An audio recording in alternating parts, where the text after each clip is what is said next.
Tout a commencé dans le bus que je prenais pour me rendre au travail. Il y a d'abord eu cette femme, avec sa poussette, qui me souriait sans cesse d'une manière étrange. Puis, il y a eu cette mélodie, et ces horribles images. Ces horribles images de personnes qui se faisaient torturer par des créatures, sorties tout droit de votre pire cauchemar. Tout cela tournait en boucle dans ma tête, jour et nuit, m'empêchant de dormir et de travailler. Mon patron me donna quelques jours de congé afin que je me repose, mais cela continuait, devenant de pire en pire. Au bout de quelques jours, j'ai pris la décision de contacter un psy.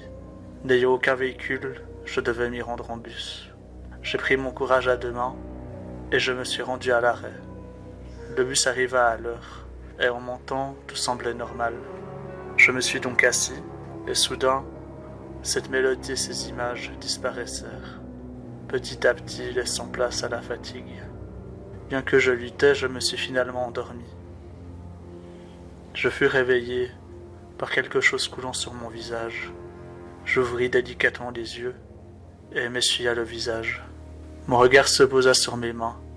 Elles étaient recouvertes de ce que je puis identifier comme du sang. Je leva donc les yeux au ciel et à mon grand regret, mes yeux se posèrent sur un cadavre, accroché au plafond par ses propres intestins. Je fus horrifié par cette vision et sorti du bus, puis vomi. Après avoir repris mes esprits, j'ai remarqué que j'étais dans une forêt. Mon premier réflexe a été de chercher mon téléphone, mais il avait disparu. Je fis quelques pas le long de la route. Tout était calme, puis un bruit venant du bus se fit entendre. Je fis demi-tour et m'approcha discrètement. J'ai donc regardé, sans faire un bruit, par l'une des fenêtres, et je vis la femme avec sa poussette. Elle était en train de manger les intestins du cadavre. J'ai vomi de nouveau, et à peine relevai-je la tête que je croisa son regard qui me fixait avec un grand sourire. Elle se dirigea doucement vers sa poussette et en sortit une batte ensanglantée, entourée de barbelés et de clous. Je continuai de la fixer, alors qu'elle se dirigeait vers moi, toujours souriante. Comprenant qu'elle me voulait du mal, je me suis mis à courir. Alors que je la distançais, elle continuait de marcher, me disant au revoir avec sa main. Je suis finalement arrivé à une cabane. J'ai naturellement toqué à la porte pour demander de l'aide, mais aucune réponse. J'ensuite appuyé sur la poignée pour voir si la porte était verrouillée. Et coup de chance, la porte s'ouvra. Je suis donc entré et j'ai commencé à fouiller les meubles à la recherche d'un téléphone, mais rien. Désespéré, je m'apprêtais à sortir, mais j'entendis un grésillement. Il me fallut plusieurs minutes pour trouver d'où cela venait. Et coup de chance, c'était un talkie-walkie. Après avoir demandé de l'aide, sans succès, une voix retentit dans l'appareil. « Cours, maintenant, et saute dans le ravin. » Alors que je m'apprêtais à répondre, je fus interrompu par un bruit de verre cassé.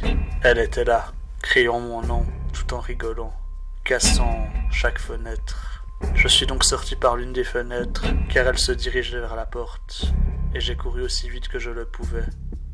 Mais je fus rapidement épuisé, et elle gagnait en distance. Finalement, elle me rattrapa, et me frappa dans le dos avec sa batte. J'étais au sol, croyant que ma fin était arrivée. Alors qu'elle allait m'asséner le coup fatal, je réussis, à l'aide de mes dernières forces, à l'esquiver et à la faire trébucher. Et alors que je me relevais, je vis mon espoir, le fameux ravin. Je fis un dernier effort et me retrouva face au vide. Alors qu'elle approchait, je pris mon courage à deux mains et sauta dans le ravin pour lui échapper.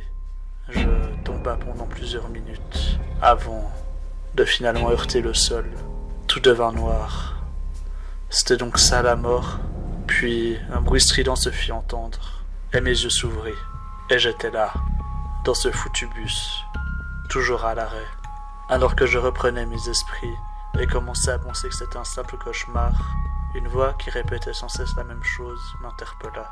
J'ai regardé autour de moi et elle était là, elle et sa foutue poussette, murmurant sans cesse quelque chose. Je me suis donc concentré sur sa voix et compris enfin ce qu'elle disait. Lève les yeux.